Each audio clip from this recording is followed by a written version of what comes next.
आज के करीबन 10 साल से 11-12 लाख एम्प्लॉयज है। मैकडोनल्ड्स दुनिया भर में लाखों एम्प्लॉयज है, सैमसंग दुनिया भर में लाखों एम्प्लॉयज है, टोयोटा दुनिया भर में लाखों एम्प्लॉयज है। तो अब अगर आपके पास इतने सारे एम्प्लॉयज हैं तो क्या एक प्रॉपर मैकेनिज्म आपके पास होना चाहिए जो एम्प्लॉयज को सही प्रकार से मैनेज कर सके, एम्प्लॉयज के डेटा को सही तरीके से डील कर सके। इसलिए आपको क्या चाहिए? Human resource management system, HRM. You need human resource management system. I hope आपको बात समझ आ रही है। अब हम आपके साथ कौन सा स्पेशलाइज्ड सिस्टम देखेंगे? ह्यूमन रिसोर्स मैनेजमेंट सिस्टम, जो किस तरफ और किस पे फोकस करेगा? आपकी कंपनी के ह्यूमन रिसोर्स वाले एस्पेक्ट में वो और कुछ नहीं देखेगा। पहले ओके, आपको छोटी सी बात बताऊं, पहले ह्यूमन रिसोर्स का काम भी कौन लिया करता था? ERP, enterprise resource management. आपको पता है कि कंपनीज बहुत बड़ी हो गई और कंपनीज को with in the company manage करना इतना आसान नहीं है, इसलिए आपने ईआरपी को इन चीजों से हटा दिया। आपने कहा सर आप ईआरपी को सिर्फ कंपनी का विद इन का काम देखो, हमारे कस्टमर से कौन डील करेगा? सीआरएम। सप्लाई से कौन डील करेगा? एससीएम। और हमारे जो एम्प्लॉयज हैं उनको कौन मैनेज करेगा? HRM, human resource management system. ठीक है, तो मेरे साथ साथ देखिएगा ह्यूमन रिसोर्स मैनेजमेंट सिस्टम। हाँ, एक और छोटी सी बात, ह्यूमन रिसोर्स के रिगार्ड्स में जितना भी कुछ होगा, उनके रिक्रूटमेंट से लेके उनकी सैलरी देने तक से लेके उनकी ट्रेनिंग, कुछ भी होगा वो सारा का सारा कौन देखेगा? Human resource management system. ठीक है, जैसे हमारे कस्टमर्स के रिगार्ड में सब कुछ कौन देखा करता था? Customer relationship management. इसी तरीके से हमारे ह्यूमन रिसोर्स के रिगार्ड में सब कुछ कौन देखेगा? Human resource management system. ये बात आप समझ पाए? तो थोड़ा सा आगे प्रोसीड करेंगे, देखेंगे मेरे साथ साथ। HRMS is a software application, ये एक ऐसा सॉफ्टवेयर है that manages many human resource function like administration, payroll, recruitment, training, performance management etc. into one integrated software। तो बहुत ध्यान देंगे, बहुत ध्यान से मेरी बात को सुनिएगा। ह्यूमन रिसोर्स मैनेजमेंट के रिगार्ड्स में जितना भी कुछ होगा, मुझे बताना ह्यूमन रिसोर्स के रिगार्ड्स में सबसे पहला क्या होगा? रिक्रूटमेंट। सर जी आप उन्हें क्या करेंगे? रिक्रूट करेंगे, उनको आप ट्रेनिंग दे सकते हैं, उनका पेरोल होगा, ठीक बात है, उनका एडमिनिस्ट्रेशन होगा, उनको अकॉर्डिंगली आपको मैनेज करना पड़ेगा। तो ह्यूमन रिसोर्स के रिगार्ड्स में जितने भी डाइवर्स फंक्शंस हैं, वो सारे के सारे डाइवर्स फंक्शंस को सिर्फ एक प्रकार के सिस्टम के थ्रू हम मैनेज कर सकते हैं और उस वाले सिस्टम को क्या नाम देंगे? Human resource management system. तो ये एक ऐसा सॉफ्टवेयर एप्लीकेशन है जो कि ह्यूमन रिसोर्स के रिगार्ड्स में जितना भी कुछ है, whatever is there in the context of human resource, वो सब कुछ एक सॉफ्टवेयर मैनेज करेगा in integrated manner, and that's simple known as HRMS. I hope आपको बस ध्यान दीजिएगा। जैसे याद करें ईआरपी के इंप्लीमेंटेशन के बहुत सारे स्टेजेस होते हैं, इसी तरीके से ह्यूमन रिसोर्स मैनेजमेंट सिस्टम का जो सॉफ्टवेयर होता है उसमें भी बहुत सारे मॉड्यूल्स होते हैं, उसके अलग अलग पार्ट्स होते हैं, उसके अलग अलग फंक्शंस होते हैं। तो ह्यूमन रिसोर्स मैनेजमेंट मॉड्यूल के में भी आपके 10 मॉड्यूल्स हैं, तो आपको उन सारे के सारे मॉड्यूल्स को सीक्वेंसली मतलब इन द सेम ऑर्डर आपको याद रखना है। तो क्या क्या मॉड्यूल्स हैं? Workforce management, time and attendance management, payroll management, training management, compensation management, recruitment management, personnel management, organisation management, employee self service and analytics. याद लीजिएगा, ह्यूमन रिसोर्स मैनेजमेंट सिस्टम वो एप्लीकेशन सिस्टम है या वो सॉफ्टवेयर है जो कि ह्यूमन रिसोर्स से जुड़ी हुई सारी की सारी चीजों को, जैसे ह्यूमन रिसोर्स का recruitment, training, payroll, performance analysis, administration etcetera, इन सब चीजों को एक इंटीग्रेटेड सिस्टम में मैनेज करेगा, एक इंटीग्रेटेड सिस्टम में मैनेज करेगा।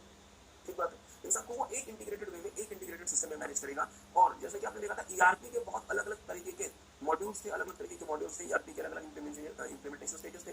कुल मिला के कितने इंप्लीमेंटेशन स्टेजेस थे ईआरपी के? 10। क्या क्या? इन्वेंटरी कंट्रोल, इसके लिए ABC analysis, EOQ, just in time, MRP 1, MRP 2, distribution resource planning, ERP, money resource planning और फाइनली ईआईएस वेब एनालिटिक्स। ठीक है, इसी तरीके से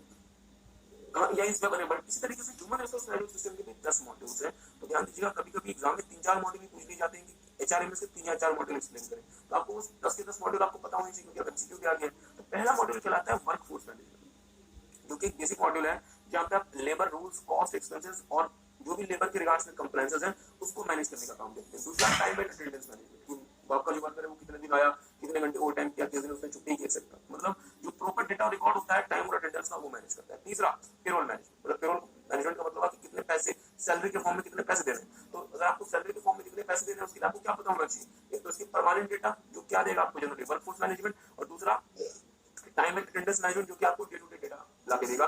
तो this model takes data from time and attendance management module and uses the rules defined by the workforce management model to execute the payroll functions। मतलब ये हुआ कि पेरोल मैनेजमेंट का काम क्या है, तो वो टाइम एंड अटेंडेंस मैनेजमेंट से वो डेटा उठा के लेकर आए कि सर जी आपने कितने दिन काम किया, और वर्कफोर्स मैनेजमेंट मॉडल से ये आपके एम्प्लॉइज का जो परमानेंट जो मतलब सैलरी है, जो रूल्स है, उसको उठा के लेकर आए, दोनों को मल्टीप्लाई करें और आपको पेरोल की सैलरी पकड़ा के ठीक है।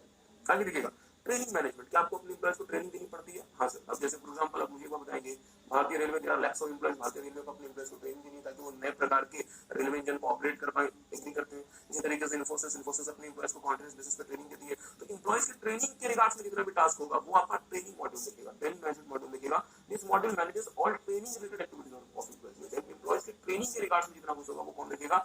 ट्रेनिंग मैनेजमेंट मॉड्यूल देखेगा। कंपनसेशन मैनेजमेंट, एम्प्लॉय को किस तरीके से कंपनसेशन देना है, कंपनसेशन के लिए क्या मैकेनिज्म है, कंपनसेशन के रिगार्ड्स में जितना भी काम होगा वो कौन देखेगा? Compensation management. Recruitment management, employee को रिक्रूट करना, हायर करना, ताकि हम सही व्यक्ति को, नेसेसरी स्किल वाले व्यक्ति को हायर कर सकें, वो काम कौन देखेगा? Recruitment management. पर्सनल मैनेजमेंट, ध्यान दीजिएगा, पर्सनल मैनेजमेंट जो होता है वो एचआर का मास्टर डेटा मैनेज करता है। अब मेरी बात पे थोड़ा सा ध्यान दीजिएगा। देखिए फ्रेंड्स, दो प्रकार के डेटा होते हैं मास्टर डेटा, एक होता है नॉन मास्टर डेटा या फिर ट्रांजैक्शन डेटा। आपको मास्टर डेटा और नॉन मास्टर डेटा में आपको आईटी से वाले बच्चों को नहीं जाना, बट ईआई सिस्टम वाले बच्चों के लिए मास्टर डेटा और नॉन मास्टर डेटा उनके लिए बहुत ज्यादा डिटेल में उनको पढ़ने के लिए दिया है। Anyhow this is not relevant for you. Master data basically वो डेटा होता है जो कि परमानेंट नेचर का होता है, जो कि डेली चेंज नहीं हो रहा। अब मुझे बस सोच के बताएंगे, मैंने मिस्टर ए को हायर किया, मैंने मिस्टर ए को नौकरी पे रखा, let's say mister A chartered accountant, मैंने उनको नौकरी पे रखा, तो क्या मुझे मिस्टर ए का डेटा अपने पास रिजर्व करके रखना पड़ेगा, रिकॉर्ड करके रखना पड़ेगा?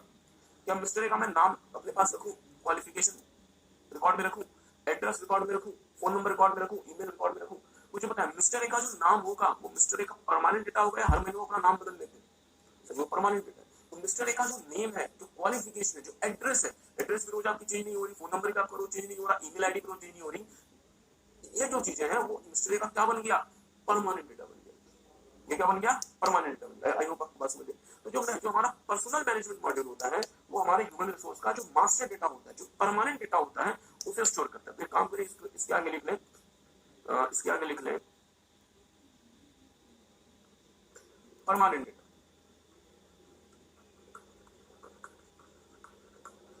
ये क्या मैनेज करता है? मास्टर या फिर परमानेंट डेटा। ह्यूमन रिसोर्स का मास्टर या फिर permanent data. Okay. Organisational management, जैसे फॉर एग्जांपल ऑर्गेनाइजेशन का स्ट्रक्चर क्या होगा, स्टाफिंग का स्ट्रक्चर क्या होगा, ये सब कुछ हमारा ऑर्गेनाइजेशन मैनेज करेगा। Organisation structure, staffing schedule, job description etcetera. आगे देखिएगा employee self service. Employee self service एक बहुत स्पेशल मॉड्यूल होता है ह्यूमन रिसोर्स मैनेजमेंट का। अगर से किसी एम्प्लॉय को ये जानना है कि मैंने इस महीने कितना ओवरटाइम किया, या मेरी इस महीने की एक्सपेक्टेड सैलरी कितनी बन रही है, या मैंने ऑलरेडी इस महीने में कितने लीव्स ले लिए, मेरी कितनी पेड लीव्स बाकी है, तो इसे एचआर मैनेजर के पास न जाना पड़े, उससे जाके ना पूछना पड़े। ये एक छोटा सा आपके पास एक मशीन होगी जहां पे ये अपना एम्प्लॉय नंबर डालेगा, और वो मशीन या मींस वो सॉफ्टवेयर आपको क्या बता देगी कि सर जी आपने इस वाले महीने इतना ओवरटाइम किया है, या कितने दिन तक आपने लीव ली है, तो आपकी एक्सपेक्टेड सैलरी कितनी बन रही है। मतलब एक तरीके का सेल्फ सर्विस पोर्टल है जहां पे एम्प्लॉय छोटी मोटी क्वेरीज का आंसर दे सकता है, और इसके लिए ह्यूमन रिसोर्स मैनेजर से के पास नहीं जाना। एक बार पढ़ लें। This model allows employees to query HR-related data over the system. Employee may query their attendance record from the system without asking from the HR person. जैसे फॉर एग्जांपल अगर employ को अपना अटेंडेंस जानना है कि मैंने कितने दिन आया, मैंने कितना दिन ओटी किया, मतलब ओवर टाइम किया, कितने दिन मैं नहीं आ सका, कितने घंटे मैं कंपनी से बाहर रहा, तो ये छोटी मोटी जो जानकारी है, ये ह्यूमन रिसोर्स मैनेजमेंट का जाके समय ना खराब करें, खुद का समय ना खराब करें। आप ये जानकारी किससे पूछ सकते हैं? अपने एम्प्लॉय सेल्फ सर्विस मॉड्यूल से, ESS मॉड्यूल से पता कर सकते हैं। ठीक है। और फाइनली हमारा जो मॉड्यूल होता है वो कहलाता है एनालिटिक्स। मेरी बात पे ध्यान दीजिएगा, ह्यूमन रिसोर्स मैनेजमेंट सिस्टम का जो हमारा जो मॉड्यूल होगा, या हमारा जो सिस्टम होगा, उसे क्या हमें ERP से कनेक्ट करना पड़ सकता है? क्या एंटरप्राइज रिसोर्स प्लानिंग को ह्यूमन रिसोर्स का डेटा चाहिए, या हमारे प्रोडक्शन सिस्टम को क्या ह्यूमन रिसोर्स का डेटा चाहिए, या हमारे मार्केटिंग सिस्टम को क्या ह्यूमन रिसोर्स का डेटा चाहिए? हाँ सर। तो आपके ह्यूमन रिसोर्स के डेटा को बाकी फंक्शंस पे, बाकी सिस्टम्स पे आप एक्सटेंड कर सकते हैं with the help of analytics. थोड़ा सा देखिएगा, Analytics modules enables organization to extend the value of HRMS implementation by extracting HR related data for use with other business intelligence platform। मतलब इसका सिंपल सा इसका मतलब ये है, सिंपल आसान शब्दों में, कि एनालिटिक्स मॉड्यूल्स की मदद से आप जो ह्यूमन रिसोर्स का जो डेटा है, जो कि HRMS मॉड्यूल में है, ये डेटा आप यहाँ से एक्सट्रैक्ट करके बाकी सॉफ्टवेयर प्लेटफॉर्म्स को यूज कर सकते हैं, और अकॉर्डिंगली आप वहां पे अपने डिसीजंस को ले सकते हैं। तो मेरे साथ साथ थोड़ा सा देखिएगा, हाँ इसको याद रखने का हम आपको तरीका बता रहे हैं। मेरी बात ध्यान दीजिएगा, पहले क्या होता था? पहले ये होता था जब एमसीक्यूज नहीं थे, तो इंश्योर आपसे ये 10 मॉडल्स कभी नहीं पूछता था, वो आपसे 2-4 मॉडल पूछा करता था, और आपको कहता था सर 3 या 4 मॉडल एक्सप्लेन कर दीजिए। बट क्योंकि एमसीक्यू आ गया, तो एमसीक्यू में ये भी परेशानी है कि आपसे ये पूछ लिया जाए कि सर ह्यूमन रिसोर्स HRMS के मॉड्यूल्स को सीरियली हम कैसे लिख सकते हैं, मतलब इसका सही सीक्वेंस क्या होगा। इसलिए आपको ये मॉड्यूल इसी सीक्वेंस में याद रहना चाहिए। तो पहले हम कोशिश करते हैं कि आपको ये मॉड्यूल के सीक्वेंस को याद रखो। ये बात ध्यान दीजिएगा,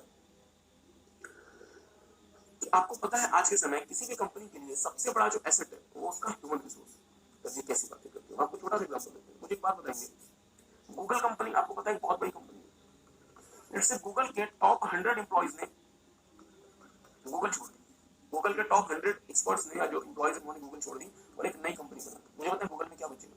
कुछ नहीं बचेगा, और वो नई कंपनी जो है वो बहुत जल्दी गूगल के बराबर हो जाएगी। क्योंकि sir ji Google is nothing but Google is due to its human resource, its manpower. Are you guys getting? इसलिए किसी भी कंपनी के लिए बहुत महत्वपूर्ण है कि वो अपने ह्यूमन रिसोर्स का सही तरीके से मैनेज करें। ह्यूमन रिसोर्स आज के समय कंपनी कितने स्ट्रेटेजिक एसेट होते हैं। ठीक है, ठीक है। अब मेरी बात पे थोड़ा सा ध्यान दीजिएगा। एक आपने गेम खेला हुआ फीफा, फीफा खेला किसी ने? Anybody played FIFA? हम पूछेंगे ना सर फीफा क्या होता है, तो फीफा नहीं पता। पबजी पता है? पबजी क्या होता है? ओके ओके ओके, पबजी भी नहीं पता, चलो अच्छी बात है। हाँ, फीफा खेला हुआ किसी ने? हाँ फीफा, हाँ फीफा का जो लेटेस्ट एडिशन आ गया फीफा 2019 वो खेला हुआ आपने? एनीहाउ, फीफा किसने बनाया ये पता है किसी को? कौन सी कंपनी जिसने फीफा बनाया? बहुत अच्छा, इलेक्ट्रॉनिक आर्ट्स। इलेक्ट्रॉनिक आर्ट्स दुनिया की कंपनी जिसने फीफा गेम को डेवलप किया है। अब इलेक्ट्रॉनिक आर्ट्स का सबसे बड़ा एसेट क्या है? उसके एम्प्लॉइज। इलेक्ट्रॉनिक आर्ट्स का सबसे बड़ा एसेट क्या है फ्रेंड्स? उसके एम्प्लॉइज। मेरी बात ध्यान दीजिएगा, human resource management system HRMS के 10 मॉड्यूल्स, HRMS के 10 मॉड्यूल्स को याद रखने का एक छोटा सा तरीका, ह्यूमन रिसोर्स मैनेजमेंट सिस्टम के 10 मॉड्यूल्स को याद रखने का एक छोटा सा तरीका क्या है? आपको छोटी सी कहानी सुनाते हैं, उस कहानी को याद रखिए तो आप HRMS के 10 मॉड्यूल्स को याद रख पाएंगे। लेकिन एक कंपनी जिसका नाम है इलेक्ट्रॉनिक आर्ट्स, जो फीफा बनाती है, जो फीफा गेम डेवलप करती है, इसके अलावा भी बहुत सारे गेम डेवलप किए हुए। फीफा गेम की वजह से इलेक्ट्रॉनिक आर्ट्स को बेस्ट गेम कंपनी का अवार्ड मिला। फीफा की वजह से इलेक्ट्रॉनिक आर्ट्स को बेस्ट गेम कंपनी का अवार्ड मिला, बेस्ट गेम कंपनी का प्राइज मिला। फीफा के जो सीईओ थे वो स्टेज पे चढ़ गए, उनको बुलाया गया है और दो शब्द बोले, उन्होंने अवार्ड उठाया, हाथ में से पकड़ा और कहा, क्या कहा सुनिएगा, won the prize to celebrate। Prize को नोट भी कर सकते हैं, चलो इसको नोट करना चाहते हो तो मैं अच्छे से लिखवा देता हूँ, तो प्रॉपर तरीके से नोट कर लें, वीडियो आई भी नोट कर लें, क्योंकि आपके पास इतना समय नहीं होगा कि आप खुद भी कीवर्ड खुद से बनाएं। उसके लिए जो हमने जो मेहनत की है उसी को अप्रिशिएट करें और लिखेंगे keyword for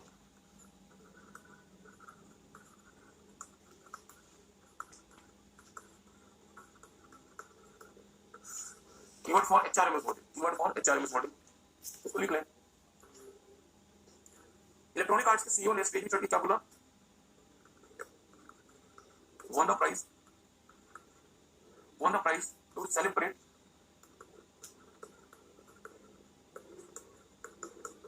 rapid progress of electronic arts। won the prize to celebrate rapid progress of electronic arts। So एक टाइम पर से नोट कर लें, एक काम एक बार से नोट कर लें, won the prize to celebrate the rapid progress of electronic arts।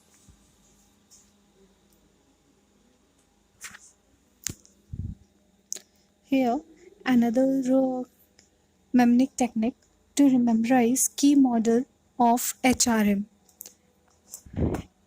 Human Resource Management System. So the mnemonic technique is HRM के 10 की मॉडल्स जिसमें से 7 मैनेजमेंट है। आई रिपीट, HRMS के 10 की मॉडल्स जिसमें से 7 मैनेजमेंट हैं। सबसे पहले वर्कफोर्स को मैनेज करो, दैट इज़ वर्कफोर्स मैनेजमेंट।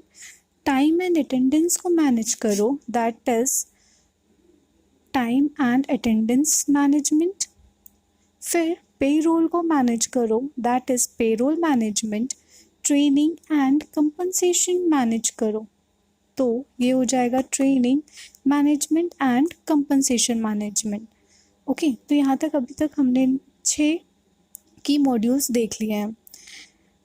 हमने स्टार्ट किया था सबसे पहले वर्कफोर्स को मैनेज करो, that is workforce management. Time and attendance को मैनेज करो, that is time and attendance management. Payroll भी मैनेज करना पड़ेगा, that is payroll management. Training and compensation भी मैनेज करो, तो ट्रेनिंग मैनेजमेंट और compensation management. Now recruitment manage करो, उनका personnel that is master data भी मैनेज करो, तो रिक्रूटमेंट मैनेजमेंट हो जाएगा। देन पर्सनल मैनेजमेंट हो जाएगा। ठीक है, पर्सनल मैनेजमेंट में हमें क्या करना होगा? HR क्या करेगा? पर्सनल मैनेजमेंट में मास्टर डेटा मैनेज करेगा। ठीक है, नाउ नेक्स्ट वन इज, जब इतना कुछ मैनेज कर लिया है तो ऑर्गेनाइजेशन तो मैनेज हो ही जाएगा, तो हमारा नेक्स्ट 8th पॉइंट बनेगा ऑर्गेनाइजेशनल मैनेजमेंट। अब एम्प्लॉय की सेल्फ सर्विस और एनालिटिकल है बाकी। ठीक है, अब एम्प्लॉय की सेल्फ सर्विस और एनालिटिकल है बाकी, तो एम्प्लॉय सेल्फ सर्विस और एनालिटिक्स। ठीक है, टोटल हमने यहाँ पे 10 पॉइंट्स देखे। मैं आपको फटाफट रिपीट कर देती हूँ। HRMS के 10 की मॉडल, जिसमें से 7 मैनेजमेंट है। सबसे पहले वर्कफोर्स को मैनेज करो, टाइम एंड अटेंडेंस को मैनेज करो, पे रोल को मैनेज करो, ट्रेनिंग को मैनेज करो, कंपनसेशन को मैनेज करो, रिक्रूटमेंट मैनेज करना पड़ेगा, उनका personnel that is master data manage करना पड़ेगा। जब इतना कुछ मैनेज कर लिया है तो ऑर्गेनाइजेशन तो मैनेज हो ही जाएगा, दैट इज़ ऑर्गेनाइजेशनल मैनेजमेंट। अब अब क्या बाकी है? एम्प्लॉय की सेल्फ सर्विस बाकी है और एनालिटिक्स बाकी है।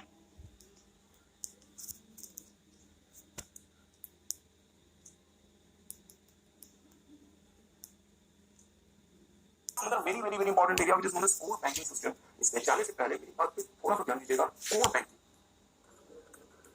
क्या नाम इसका? Core banking. Core core banking, बहुत ध्यान से मेरी बात सुनिए। देखिए इसके पहले क्या होता है, मेरी बात ध्यान दीजिएगा।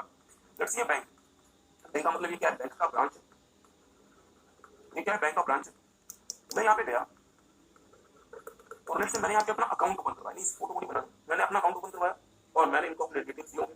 ठीक बात है। इस बैंक में मेरा अकाउंट ऑपरेट करना शुरू कर दिया, बट परेशानी ये थी कि ये मेरा अकाउंट ऑपरेट करता था, ये ब्रांच स्पेसिफिक, ये क्या करता था? ब्रांच स्पेसिफिक डेटाबेस में इसे स्टोर करता था। मतलब इस वाले डेटाबेस में स्टोर करता था, तो सिर्फ और सिर्फ एक ब्रांच का, मींस उस ब्रांच का डेटा सिर्फ और सिर्फ जिस डेटाबेस में स्टोर होता है इसे यहाँ पर स्टोर करता है। ठीक बात है। लेट्स से मेरा जो, मैं जिस ब्रांच में मैंने अपना अकाउंट ओपन करवाया वो लेट्स से प्लेस 1 में, या प्लेस 1 और अच्छा और आसान से करते हैं। लेट्स से दिल्ली के साउथ एक्स में, ये कहाँ पे? दिल्ली के साउथ एक्स में। मैंने दिल्ली के साउथ एक्स के पीएनबी बैंक में अपना अकाउंट ओपन करवाया, अपने डिटेल्स दिए, मेरा अकाउंट मैनेज हो रहा होगा। तो मेरा अकाउंट जो मैनेज हो रहा होगा वो सारा का सारा डेटा पहले क्या होता था? पीएनबी अपने उस ब्रांच के सर्वर पे स्टोर करता था। एक बात, मैंने अपना अकाउंट ओपन करवा लिया। अब लेट्स से मुझे ड्यू टू सम रीजन क्या, मैं अपने दोस्तों के साथ घूमने के लिए लद्दाख चला गया। लद्दाख चला गया मैं अपने दोस्तों के साथ घूमने के लिए। यहाँ पे पीएनबी का एटीएम था, मुझे पैसे की रिक्वायरमेंट है। मैं क्या पैसा विड्रॉ कर सकता हूँ? सोच के बताइए। नहीं, मैं विड्रॉ नहीं कर सकता। रीजन क्या है? मेरा जो डेटा या मेरा जो अकाउंट मैनेज हो रहा है वो पूरा का पूरा डेटा कहाँ स्टोर है? पीएनबी के उस ब्रांच स्पेसिफिक डेटाबेस में स्टोर है। सचिन ले की तो बात ही छोड़ दो, ले की तो बात ही छोड़ दो। अगर आप दिल्ली के किसी और पीएनबी के ब्रांच में जाके अपना अकाउंट एक्सेस करना चाहोगे, पैसे विड्रॉ करना चाहोगे, पैसे जमा करना चाहोगे, चेक जमा कराना चाहोगे, चेक क्लियर कराना चाहोगे, आप नहीं कर सकते, क्योंकि वो पूरा का पूरा ट्रांजेक्शन कैसा था? Branch specific. और पूरा का पूरा अकाउंट आपका कैसे मैनेज हो रहा है? Branch specific. ये बात आप समझ में। अब मुझे सोच के बताएंगे, यदि भारत देश में आपको बैंकिंग इंडस्ट्री को ग्रो कराना है, प्रमोट कराना है, अगर आपको भारत देश में बैंकिंग इंडस्ट्री को प्रमोट करना है तो क्या ब्रांच स्पेसिफिक डेटाबेस को मैनेज करने से काम चल जाएगा? वीडियो वाले बच्चे बताइए। अगर आपको भारत देश में बैंकिंग इंडस्ट्री को ग्रो कराना है तो क्या डेटा को ब्रांच स्पेसिफिकली मैनेज करने से काम चल जाएगा? हाँ या ना? सर जी नहीं। आपको क्या करना पड़ेगा? सारा का सारा डेटा सेंट्रलाइज्ड वे में मैनेज कीजिए, जिसको आप किसी भी ब्रांच से कहीं से भी एक्सेस कर सकते हैं। एग्री करते हैं? इसे हम नाम देते हैं कोर। कोर, ध्यान दीजिएगा। मींस अब हम, बहुत ध्यान से मेरी बात सुनिएगा, अब हम ब्रांच स्पेसिफिक बैंकिंग के एनवायरनमेंट में नहीं रहना चाहते थे।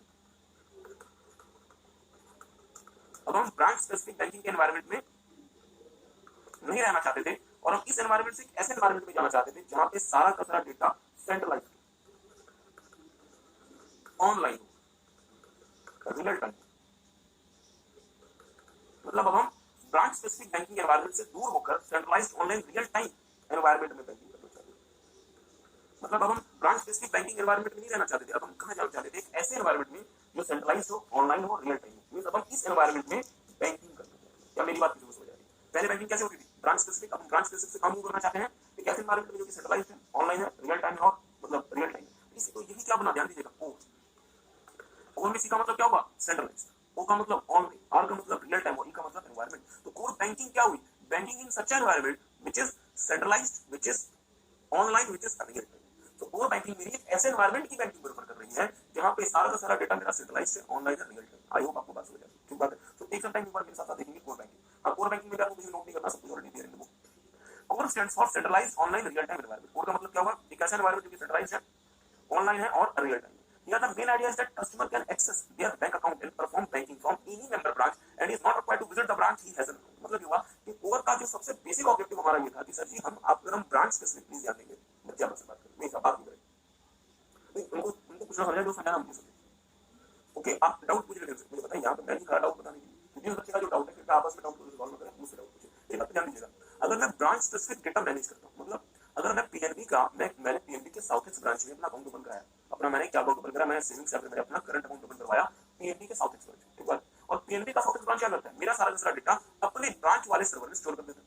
तो अगर मुझे अपने ब्रांच को दिल्ली के ही, अगर मुझे अपने ब्रांच को दिल्ली के ही लेट्स से सरोजिनी नगर या पीतमपुरा एक्सेस करना है, तो मैं एक्सेस कर पाऊंगा नहीं, क्योंकि जिस ब्रांच में मैं पीएनबी के एंटर हुआ, लेट्स से मैं पीएनबी के पीतमपुरा ब्रांच में गया और उनको कहा कि मेरा अकाउंट है, वो मुझसे पूछेंगे कि आपका अकाउंट कहाँ पे ओपन है, मैं बोलूंगा सर साउथ एक्स वाले ब्रांच में। वो मुझे क्या बोलेंगे कि हम आपकी मदद नहीं कर सकते क्योंकि हम उस डेटा को एक्सेस नहीं कर सकते। वो डेटा, वो वाला डेटा कौन से डेटाबेस में है, साउथ एक्स के ब्रांच वाले डेटाबेस में। तो इसलिए मजबूरी क्या बनी कि सर जी फिर मैं साउथ एक्स वाले ब्रांच वाले डेटाबेस का डेटा मैं पीतमपुरा में एक्सेस नहीं कर सकता। बट यदि आप साउथ एक्स वाले ब्रांच में के डेटाबेस में स्टोर न करके सेंट्रलाइज्ड डेटाबेस में स्टोर करेंगे तो आप उसे कहीं से भी एक्सेस कर सकते हैं, एग्री करते हैं।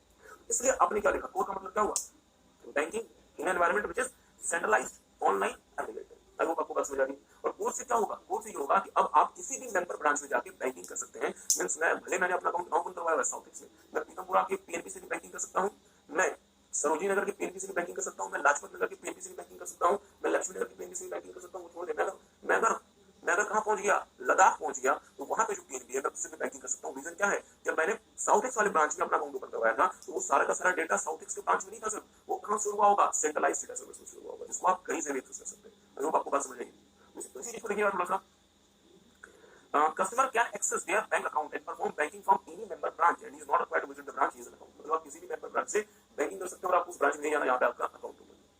तो मेक दिस हैपन। और मुझे ये बताइए, अगर आप ऐसा चाहते हैं तो इसके लिए क्या जरूरी है, क्या ब्रांच स्पेसिफिक डेटाबेस मैनेज करें या पूरे डेटा को सेंट्रल डेटा सर्वर में मैनेज करें, बताइए। सेंट्रल डेटा सर्वर मैनेज करें। यदि आप ब्रांच स्पेसिफिक डेटा मैनेज करते तो फिर वो ब्रांच उस डेटा को एक्सेस कर पाएगा, सारे ब्रांच एक्सेस नहीं कर पाएंगे। तो make this happen, data manage in centralised data centres which allows data to be access from any branch. क्या ये बात आप समझ पाए? तो कोर में हम क्या करेंगे, हम आपके सारे के सारे डेटा को सेंट्रलाइज्ड डेटा सर्वर में मैनेज करेंगे और उस डेटा सर्वर को हम किसी भी मेंबर ब्रांच से एक्सेस कर सकते हैं। कोर का फुल फॉर्म क्या है, centralised online real time environment. तो core banking is a banking which is performed in a centralised online real time environment. I hope आपको बात समझ आई। चलिए, तो सर हम कोर की मदद से क्या क्या कर सकते हैं, अपना अकाउंट मैनेज कर सकते हैं, मैनेजिंग कस्टमर अकाउंट। मतलब सर अकाउंट मैनेज कर सकते हैं, मतलब मैं किसी भी ब्रांच में जाके पूछ सकता हूँ कि बताओ मेरा बैलेंस कितना है, मुझे बताएं। क्या मैं भारत देश की किसी भी एटीएम में जाके अपना बैलेंस नहीं पता कर सकता? क्या मैं कैश विड्रॉ नहीं कर सकता हूँ? ये कैसे पॉसिबल हुआ जब आपका डेटा सिर्फ उस ब्रांच के कंप्यूटर में पड़ा हुआ है या सेंट्रल लोकेशन पे पड़ा हुआ है? तो ये बड़ा ऑब्वियस बात है, सेंट्रल लोकेशन पे। और उस सेंट्रल लोकेशन से क्या एटीएम को भी आपने कनेक्ट किया होगा, तभी तो वो एटीएम आपके सेंट्रल लोकेशन से आपका डेटा रिट्रीव कर पा रहा है। आई होप आपको बात समझ आ रही है, बहुत ज्यादा टेक्निकल तो नहीं हो गया ना। ये बात तो आप रोज घर में, मतलब ये बात तो रोज आप अपने डे-टू-डे वर्ल्ड में देखते हैं। लेकिन मैनेजिंग कस्टमर्स अकाउंट, आप अपना अकाउंट मैनेज कर सकते हैं। ओपनिंग न्यू अकाउंट, आप नया अकाउंट ओपन कर सकते हैं। मतलब अगर आपका ऑलरेडी अगर पीएनबी के लेट्स से साउथ एक्स वाले ब्रांच में अकाउंट है और आप पीएनबी के लेट्स से लाजपत नगर वाले ब्रांच में अकाउंट ओपन करना चाहते हैं, तो आपने चूंकि ऑलरेडी अपना सारा का सारा केवाईसी साउथ एक्स वाले में दिया हुआ है, उसके बेसिस पे आप लाजपत नगर वाले ब्रांच में अपना अकाउंट ओपन कर सकते हैं, नया अकाउंट ओपन कर सकते हैं। मेकिंग एंड सर्विसिंग लोन, आप नया लोन ले सकते हैं, आप उस लोन की ईएमआई पे कर सकते हैं, लोन का इंटरेस्ट पे कर सकते हैं। Processing cash deposit and withdrawal, पैसा जमा कर सकते हैं, विड्रॉ कर सकते हैं। प्रोसेसिंग पेमेंट्स एंड चेक, मतलब चेक जमा कर सकते हैं और चेक का पेमेंट क्लियर करवा सकते हैं। कैलकुलेटिंग इंटरेस्ट की कैलकुलेशन करवा सकते हैं। और मैनेजिंग ट्रांजैक्शन रिकॉर्ड, मतलब जो भी ट्रांजैक्शन के रिकॉर्ड्स आप कहीं से भी विड्रॉ कर सकते हैं। मतलब आप एटीएम से अपना अकाउंट स्टेटमेंट निकलवा सकते हैं कि सर हमने लास्ट 10 दिन में कितने सारे ट्रांजैक्शंस किए। सिंपल सी बात समझिएगा, परेशान नहीं होगा। कोर किस में क्या कर सकता हूं, नया अकाउंट ओपन करा सकता हूं, एक्जिस्टिंग अकाउंट को मैनेज कर सकता हूं, लोन ले सकता हूं, लोन की सर्विस कर सकता हूं, चेक जमा करा सकता हूं, चेक को प्रोसेस करा सकता हूं, कैश जमा करा सकता हूं, कैश विड्रॉ कर सकता हूं, इंटरेस्ट कैलकुलेट करा सकता हूं और ट्रांजैक्शन के रिकॉर्ड को मैनेज कर सकता हूं। तो ये मैं कोर के फंक्शंस या फिर एलिमेंट्स कहलाते हैं। ध्यान दीजिएगा, ये कोर के फंक्शंस या फिर एलिमेंट्स कहलाते हैं और कहीं कहीं पे इसे ही कोर के कंपोनेंट्स भी कहा जाता है।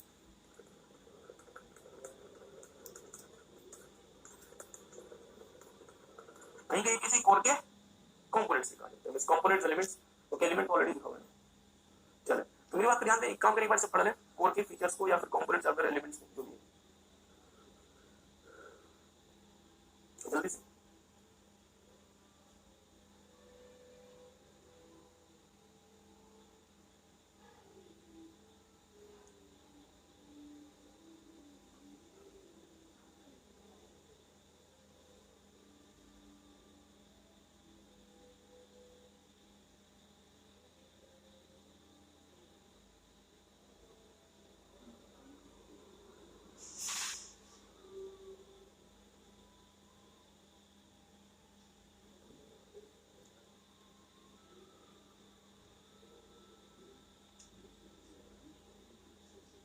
तो आई होप आपने इसे पढ़ लिया होगा। मेरी बात देखिएगा, ध्यान दीजिएगा, सिंप्लीफाइड सीबीएस आर्किटेक्चर, एक छोटा सा सिंप्लीफाइड सीबीएस आर्किटेक्चर है जो आपको लिखना चाहिए।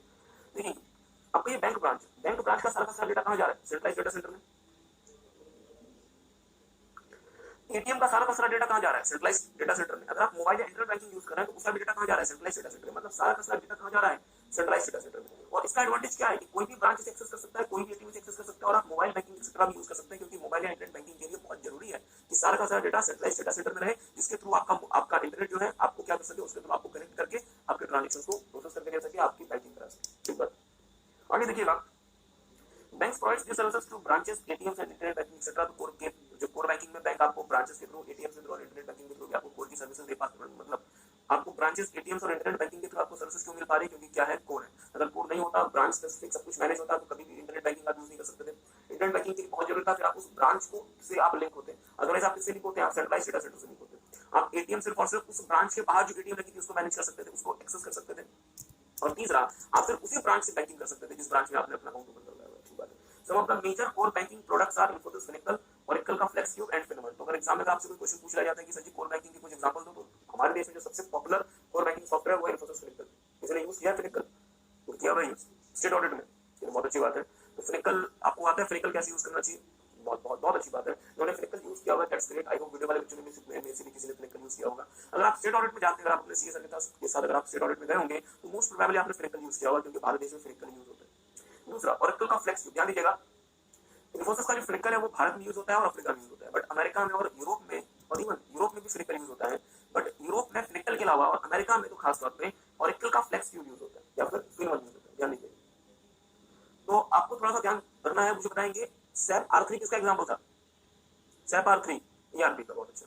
Oracle 9i किसका एग्जांपल था, ERP का, बट Oracle FlexCube किसका एग्जांपल है, कोर बैंकिंग का, कोर का। ठीक है, क्या कह रहे हैं, फिर से बोलिएगा। हाँ, कोर में, हाँ हाँ बिल्कुल सही, बिल्कुल सही। ओके, इनका कहना है कोर में तो एक पूरा पूरा चैप्टर पढ़ना है, आपको नहीं पढ़ना। कोर में आपका कहना सही है, कोर बैंकिंग में पूरा चैप्टर इंट्रोड्यूस हो गया, बट वो आईटीएस वाले बच्चों के लिए नहीं है, वो ईआई सिस्टम वाले बच्चों के लिए। तो अगर आप में से, तो आपको कैसे पता कि कोर में पूरा चैप्टर पढ़ना है, तो फ्रेंड की किताब भी ली। हाँ सही बात है। देखिए जो बच्चे ईआई सिस्टम वाले हैं, उनके आईटी चैप्टर नंबर जो 5 है उनका, वो पूरा का पूरा कोर बैंकिंग में डिवोटेड है, बट आपको इंस्टीट्यूट में से कोर बैंकिंग का इंट्रोडक्शन पढ़नी है, और ईआई वाले बच्चों को पूरा का पूरा कोर बैंकिंग की इंट्रोडक्शन से पढ़ना है। पूरा चैप्टर है वो कोर बैंकिंग का पढ़ना है। ओके, मुझे बताइए, तो थोड़ा सा आगे मूव करते हैं। अकाउंटिंग इन्फॉर्मेशन सिस्टम था, ऑलरेडी आपने अकाउंटिंग इन्फॉर्मेशन सिस्टम देख लिया हमारे साथ चैप्टर नंबर 1 में, ऑलरेडी आपने अकाउंटिंग इन्फॉर्मेशन सिस्टम देखा हुआ है, तो याद करें, चलिए थोड़ा सा आपको रिवाइज करा दें। मुझे बताइए किसी भी इन्फॉर्मेशन सिस्टम में क्या क्या बेसिक कंपोनेंट्स होते हैं या रिसोर्सेज होते हैं, पीपल, हार्डवेयर, सॉफ्टवेयर, डेटा और नेटवर्क, ये होता है। अकाउंटिंग इन्फॉर्मेशन सिस्टम में पीपल भी है, हार्डवेयर को क्या नाम दिया गया, आईटी इंफ्रास्ट्रक्चर, सॉफ्टवेयर भी है, डेटा भी है, और यहाँ पे इसके अलावा दो चीजें, एक है प्रोसीजर्स एंड इंस्ट्रक्शंस और दूसरा है इंटरनल कंट्रोल। तो हमने आपके साथ इसको बहुत डिटेल में ऑलरेडी देखा हुआ है चैप्टर नंबर 1 ऑफ आईटी में। ये एक मिनट थोड़ा से बोलेंगे।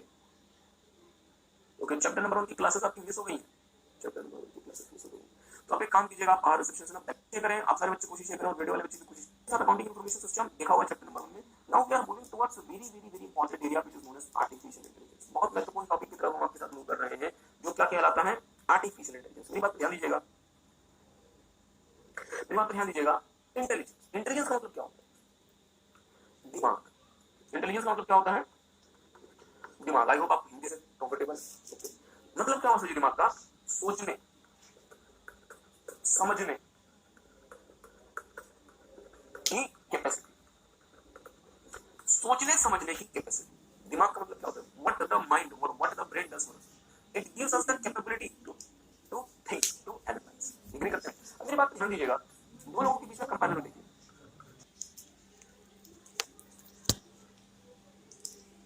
और ये human.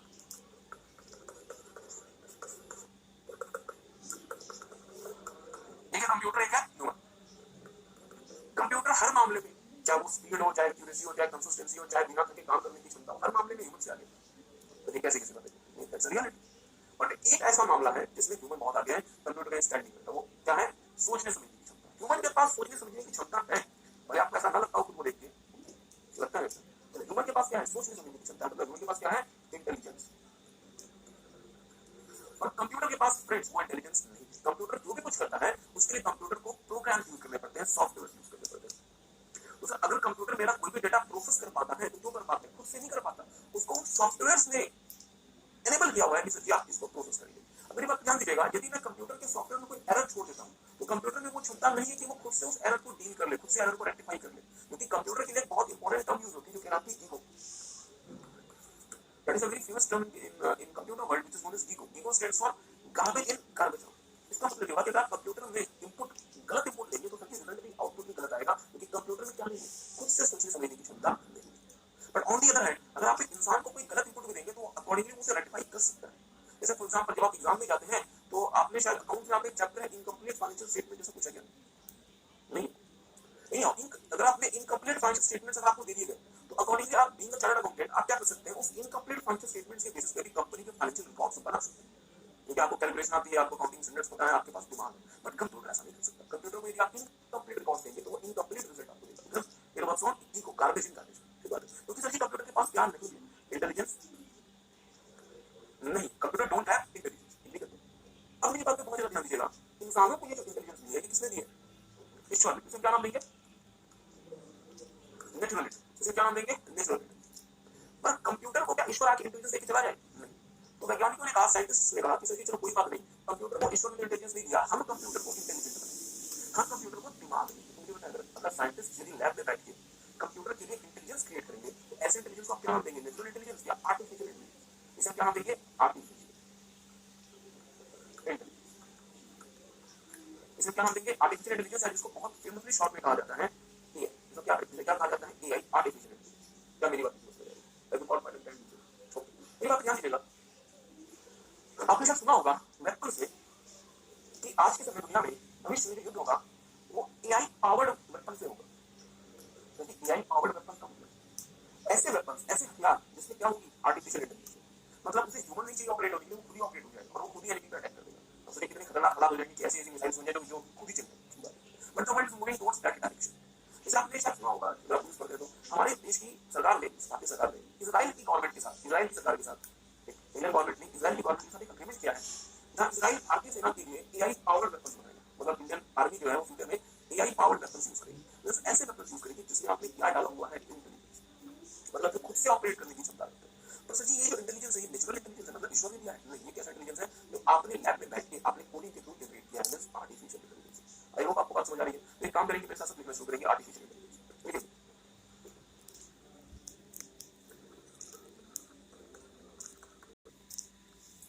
Artificial intelligence. Artificial intelligence focus on creating machine that can regarded as intelligent.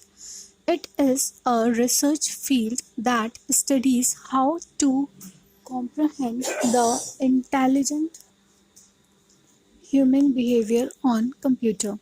Major commercial application uses of AI or business uses of artificial intelligence are: first one is decision support.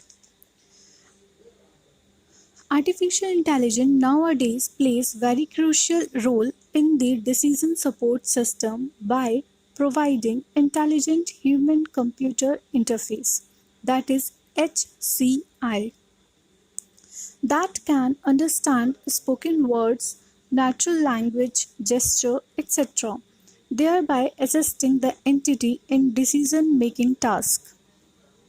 आपको पता है डेरा, ये बात ध्यान दीजिएगा। अब थोड़ा सा ईआईएस के दिमाग के सामने रखिएगा। मुझे ईआईएस क्या मुझे डिसीजन मेकिंग में मदद करता है? ईआईएस क्या करता है? सारा का सारा डेटा अपने पास होता है। ठीक बात है। और सिंपली मैं एक यूजर इंटरफेस से ईआईएस के थ्रू कम्युनिकेट करता हूँ। अब लेट्स से अगर इस यूजर इंटरफेस से ईआईएस के थ्रू कम्युनिकेट करना होगा तो मुझे हमेशा कमांड टाइप करना पड़ता है। तो क्या मेरे लिए डिसीजन मेकिंग बहुत मुश्किल हो जाता? बहुत मुश्किल हो जाता। अब लेट्स से यदि मैं अपने ईआईएस को अपने स्पोकन वर्ड से, नेचुरल लैंग्वेज से ऑपरेट कर सकता हूँ। जैसे फॉर एग्जांपल मैं अपने ईआईएस को बोल सकता हूँ कि मुझे मुझे मुझे बाकी ऑटोमोबाइल कंपनीज की प्रीवियस मंथ की सेल्स दिखाओ, show me the sales of other automobile companies of the previous month. और ईआई मुझे वो सारी सेल्स डिस्प्ले करेगा। मुझे पता है कितना आसान हो जाएगा मेरे लिए डिसीजन मेकिंग करना। करते हैं, बट क्या इसके लिए आपके ईआईएस को वो स्पोकन वर्ड्स, नेचुरल लैंग्वेज समझना पड़ेगा? हाँ सर, क्योंकि हर व्यक्ति के बोलने का तरीका अलग होता है, हर व्यक्ति का टोन अलग होता है, हर व्यक्ति के पाउस लेने का तरीका, कहाँ पे वो ज्यादा हाई पिच यूज करता है, लो पिच यूज करता है, नीचे बात अलग होता है। इसलिए एआई को, इसलिए आपके ईआईएस में वो इंटेलिजेंस होनी चाहिए, वो दिमाग होना चाहिए, जिसके थ्रू वो समझ पाए कि आपने क्या कहा है। अगर मुझे भारत बोलना है, भारत तो कैसे बोल सकता हूँ? भारत, भारत, भारत, क्या मेरी बात समझ पा रहे हैं? मतलब कोई भी होना भारत, बट अलग अलग लोग अलग अलग तरीके से बोल सकते हैं। इसलिए उस ईआईएस में इस बात की इंटेलिजेंस होनी चाहिए कि भले भारत को आप कैसे भी बोले, इसका मतलब भारत की बात है। तो अगर उस ईआईएस के पास आर्टिफिशियल इंटेलिजेंस है तो वो आसानी से मैं उसके साथ क्या कर सकता हूँ, डील कर सकता हूँ, और मैं स्मार्ट तरीके से उसके साथ डील कर सकता हूँ। इसको नाम दिया जाता है इंटेलिजेंट, ध्यान दीजिएगा, इंटेलिजेंट ह्यूमन कंप्यूटर इंटरफेस। मतलब अब मेरा जो यूजर इंटरफेस है, अब ह्यूमन और कंप्यूटर के बीच में जो इंटरफेस है वो ट्रेडिशनल नहीं है, वो कैसा है, इंटेलिजेंट है, जहाँ पे आप अपने स्पोकन वर्ड्स के थ्रू, जेस्चर्स के थ्रू, नेचुरल लैंग्वेज के थ्रू उसको आप ऑपरेट कर सकते हैं। हाँ, बचेगा सर, आपने सैमसंग के फोन में देखा होगा कि आप सैमसंग के फोन से अगर आप इस तरीके से फोन है आपका, पैसे कर दो फोटो जिम में जाती है, अगर आप ऐसे करते तो फोन मतलब बंद हो जाता है। तो ये बेसिकली क्या है, जेस्चर्स। अभी कुछ समय पहले सैमसंग ने टीवी लॉन्च किया है जिसमें आप हाथ के ऐसे इशारे से चैनल को चेंज कर सकते हैं, आगे पीछे कर सकते हैं। अगर आपको वॉल्यूम अप करना है तो आप ऐसे करेंगे वॉल्यूम अप हो जाएगा, वॉल्यूम डाउन करना है move your head like this और वॉल्यूम आपके डाउन हो जाएगा। इसका मतलब क्या हुआ, आप बहुत आसानी से टीवी को ऑपरेट कर सकते हैं। इसी तरीके से एआई की मदद से आप बहुत आसानी से डीएसएस को एआई को ऑपरेट कर सकते हैं और आपको डिसीजन मेकिंग में मदद मिलेगी। दूसरा लिखेंगे virtual reality. Now, second one is virtual reality. सबसे पहले हमने देखा decision support. Second one is virtual reality. Artificial intelligence played very significant role in making virtual reality a more powerful tool. Today, virtual reality is used in lot of fields like medical, consumer gaming, etc. मैं किसी airport में enter करता हूं और मुझे पता करने का ये फ्लाइट में क्या किया, ये फ्लाइट कौन से रनवे अपने लैंग्वेज में मुझे रिस्पॉन्ड करेगा। वहां पे कोई ह्यूमन नहीं खड़ा, इट इज अ वर्चुअल और वो मुझे जवाब दे रहा है। तो वो मेरे साथ कैसे कम्युनिकेट कर पा रहा है, वो मेरी बातों को कैसे समझ पा रहा है, उसके पास क्या है, इंटेलिजेंस है। और वो इंटेलिजेंस क्या है, उसे ईश्वर ने दी नहीं साहब, उसे इंसानों ने दी है, मींस ये आर्टिफिशियल इंटेलिजेंस। एक बार आपने पोकेमॉन गो का नाम सुना होगा, पोकेमॉन गो एक गेम आया था बड़ा फेमस, जिसमें एक मतलब पिकाचू हुआ करता था जिसे हम पकड़ा करते थे, पिकाचू को पकड़ लिया तो वो गेम थोड़ा सा डाउन हो गया। एक समय पोकेमॉन को जो था वो बहुत मतलब हाई मतलब बहुत ज्यादा पॉपुलर गेम था। तो पोकेमॉन गो में क्या कोई रियल जो पिकाचू हुआ करता नहीं, वो बेसिकली पिकाचू किस फॉर्म में आया है, वर्चुअल रियलिटी के फॉर्म में। तो एआई क्या करता है, वर्चुअल रियलिटी को और ज्यादा स्ट्रांग बनाता है, ज्यादा पावरफुल बनाता है। और वर्चुअल रियलिटी आज इसमें बहुत सारे फील्ड में इस्तेमाल हो रहा है, जैसे मेडिकल, कंज्यूमर गेमिंग। तीसरा लिखिए जैसे रोबोटिक्स। मुझे बताएंगे रोबोट 2.0 किसने डिजाइन किया? कुछ बच्चों ने देखी है रोबोट जो स्टार्टिंग वाली आई थी, किसने देखी? मुझे बताएंगे जो रोबोट स्टार्टिंग वाली आई थी उसमें जो रजनीकांत जी है जो साइंटिस्ट वाले थे, उन्होंने अपने रोबोट, उसका नाम क्या था, चिड्डी था, चिड्डी को उन्होंने इंटेलिजेंस दिया, बट वो इंटेलिजेंस कैसा था, आर्टिफिशियल इंटेलिजेंस। यही करते हैं। इसका मतलब ये हुआ कि वर्चुअल रियलिटी की वजह से आप इंटेलिजेंट रोबोट्स बना सकते हैं, आप ऐसे रोबोट्स बना सकते हैं जो खुद से कोई काम कर सकते हैं। हाँ बिल्कुल से आपने मूवी देखी होगी टर्मिनेटर राइज ऑफ मशीन, उसमें किसी जो रोबोट है वो कैसा है, इंटेलिजेंट रोबोट है। बट सर वो रोबोट को इंटेलिजेंस क्या ईश्वर ने दी नहीं, इंसान ने। तो उसका क्या नाम देंगे, artificial. So take some time for लिखिंग robotics. AI is making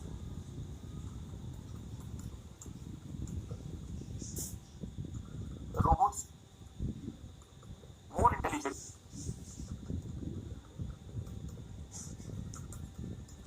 capable.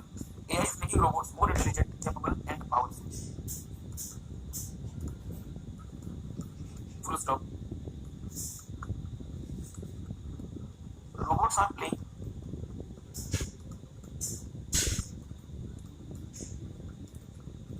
significant role in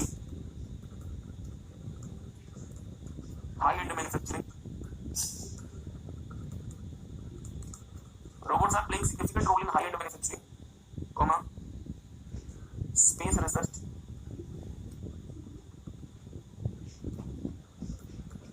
and other diverse.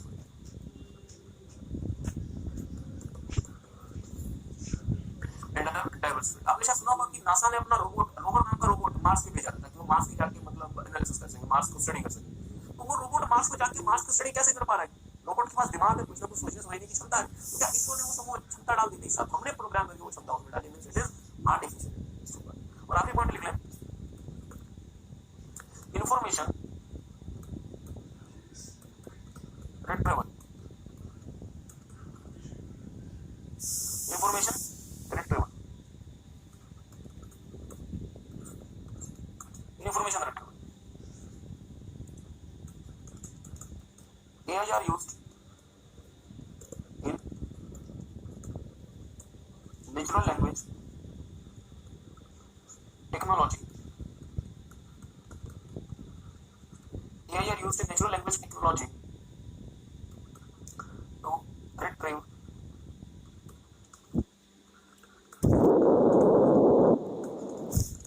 any kind of online information,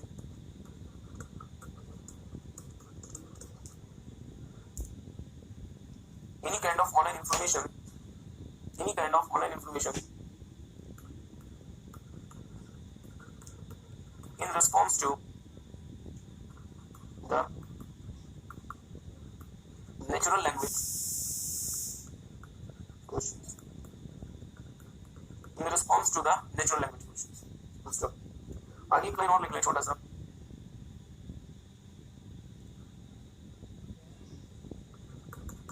AI are also used in data mining,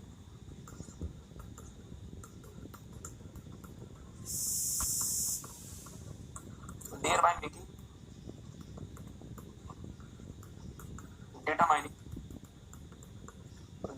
data mining more powerful. ध्यान दीजिएगा. तो take some time, एक बार इसे note कर लें. हाँ, अच्छी बात है. ये क्या होगा आपको बताएंगे. हाँ, बहुत अच्छा, अच्छी बात है. मतलब कि अपने फोन से कहा okay Google who is the prime minister of India, ऐसा कुछ पूछा आपने, या एप्पल की सीरी से हेलो सीरी, या ओके, या एप्पल सीरी से आपने पूछा any question you want to ask, या आपने माइक्रोसॉफ्ट के कोर्टेना से कभी कुछ पूछा हो, या अमेज़न के इको से कुछ पूछा हो कभी. ओके गूगल तो क्या होगा जीवन में, कभी नहीं किया होगा. कोई बात नहीं. अब अपने फोन से ना ओके गूगल बोल के गूगल के एआई जो उनका जो एआई असिस्टेंट है उनको आप लोग वेक कर सकते हैं, और उनसे आप कुछ भी क्वेश्चन पूछ लें अपने नेचुरल लैंग्वेज में. तो एआई क्या करेगा, वो गूगल के डेटा सेंटर्स में जाएगा, आपके क्वेश्चन को आपके वॉइस को बाइनरी में कन्वर्ट करेगा, क्वेश्चन बनाएगा, वहां से डेटा लेकर आएगा और अपने सॉफ्टवेयर को दे देगा, और फिर वो आपको बोल के बताएगा सर जी इसका वो क्या है. ओके, अगर मेरे पास एक काम कर रहा होगा तो मैं आपको थोड़ा सा दिखाने का प्रयास करता हूँ. मेरे पास मेरा फोन तो पड़ा हुआ है, मैं कोशिश करता हूँ अगर ये हो सके तो मैं आपको ट्राई करके दिखाता हूँ. ओके गूगल रिट्रीवल कैसे काम करेगा, बहुत अच्छी बात है. तो फिर देखिए AI are used in natural language technology to retrieve any kind of online information. कोई भी ऑनलाइन इंफॉर्मेशन आप रिट्रीव कर सकते हैं in response to the natural language questions. आप अपने सामान्य लैंग्वेज में, नेचुरल लैंग्वेज आप उनसे क्वेश्चन पूछेंगे, एआई क्या करेगा, वो डेटाबेस में जाएगा, वहां से रिजल्ट लेकर आएगा और आपको स्पोकन वर्जन में आपको बताएगा. और एक डेटा माइनिंग टूल्स होता है जो कि आपने आगे देखना है, और डेटा माइनिंग टूल्स में भी आज के समय आर्टिफिशियल इंटेलिजेंस यूज होती है ताकि वो हमें ज्यादा अच्छा रिजल्ट दे पाए, और एआई की वजह से जो डेटा माइनिंग है वो ज्यादा स्ट्रांग बनती है, ज्यादा पावरफुल बनती है. आगे देखिएगा. अब हम फ्रेंड्स बहुत इंपॉर्टेंट एरिया की तरफ मूव कर रहे हैं, that is known as expert.